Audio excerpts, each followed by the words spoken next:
আসসালামু আলাইকুম। আশা করি সবাই ভালো আছেন। আমি ভালো আছি আলহামদুলিল্লাহ। আজকে ২০২৪ এর শেষ লগ্নে আমি আপনাদের সম্মুখে নতুন একটি ভিডিও নিয়ে এসেছি। এটি হয়তো ২০২৪ এর আমার শেষ ভিডিও। ২০২৫ এ আবার নতুন করে কথা বলবো নতুন বিষয়ে। এই শেষ লগ্নে এসে কয়েকটি গুরুত্বপূর্ণ কথা আমরা শেয়ার করব একে অপরের সাথে। ২০২৪ শেষ হয়েছে, অনেক ছাত্রছাত্রীর পরীক্ষা শেষ, কেউ রেজাল্টও পেয়ে গেছেন, কেউ হয়তো নতুন দিনের আশায় নতুন চিন্তাভাবনা করছেন, কেউ কষ্ট পাচ্ছেন, কেউ দুঃখ পাচ্ছেন, হারানোর ব্যথা অনুভব করছেন।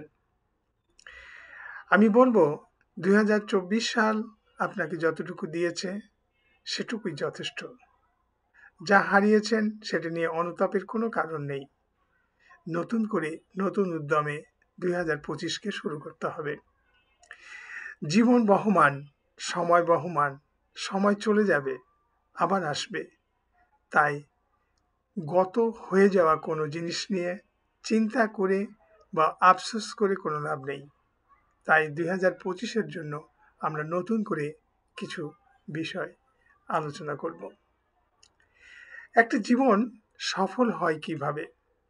সফল মানুষের জীবন বিশ্লেষণ করলে, সফল মানুষের কথা জানতে পারলে, সফল মানুষের লেখা পড়লে আমরা অনেক কিছু জানতে পারি।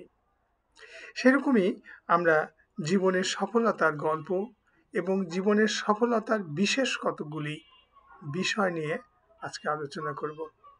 একটা জীবন সফল হয় তখন যখন এই ৬টি বিষয় আমরা গুরুত্ব সহকারে জীবনে নিজেকে জীবনের মধ্যে মিশিয়ে দিতে পারব। সর্বপ্রথম ১ নম্বর কথা হচ্ছে হার্ড ওয়ার্ক, প্রচণ্ড পরিশ্রম। একটি লক্ষ্যকে সামনে নিয়ে একটি জীবনকে গঠন করার জন্য, একটি জীবনের লক্ষ্যে এগিয়ে যাওয়ার জন্য আমাদেরকে প্রচণ্ড পরিশ্রম করতে হবে। এর কোনো বিকল্প নেই। তাই প্রথম কথা হচ্ছে হার্ড ওয়ার্ক, কঠোর পরিশ্রম। দ্বিতীয় বিষয় হচ্ছে ধৈর্য। একটি কাজ করতে গেলে বিফলতা আসবে, সফলতা আসবে, অনেক সময় কষ্ট আসবে। এই সময় নিজেকে ধৈর্য ধরতে হবে। ধৈর্য মানুষের জীবনের সফলতার দ্বিতীয় চাবিকাঠি। তৃতীয় হচ্ছে স্যাক্রিফাইস, ত্যাগ। জীবনে প্রত্যেকটা জিনিসেরই মূল্য রয়েছে, প্রত্যেকটা জিনিসের জন্য মূল্য দিতে হয়। আজকে আপনার এই অবস্থানের বিনিময়ে আপনার যথেষ্ট ত্যাগ রয়েছে। তাই ত্যাগ আপনাকে করতে হবে, ত্যাগের বিনিময়ে আপনাকে পেতে হবে। তাই পরবর্তী বিষয় হচ্ছে ত্যাগ বা স্যাক্রিফাইস। এরপরে হচ্ছে কনসিস্টেন্সি, অর্থাৎ ধারাবাহিকতা। আপনি যে কাজ করছেন, যে লক্ষ্যে এগিয়ে যাচ্ছেন, যে লক্ষ্যে কঠোর পরিশ্রম করছেন, ত্যাগ করছেন, ধৈর্য ধরছেন, তার ধারাবাহিকতা রক্ষা করতে হবে। একবার এদিকে, একবার ওদিকে, একবার এই কাজ, একবার ও কাজ, নো, এটা করলেই আপনি সফলতার দিকে এগুতে পারবেন না। ধারাবাহিকতা রক্ষা করে যেতে হবে। তারপরে আমি বলবো ডিসিপ্লিন, অর্থাৎ ৫ নম্বর হচ্ছে ডিসিপ্লিন।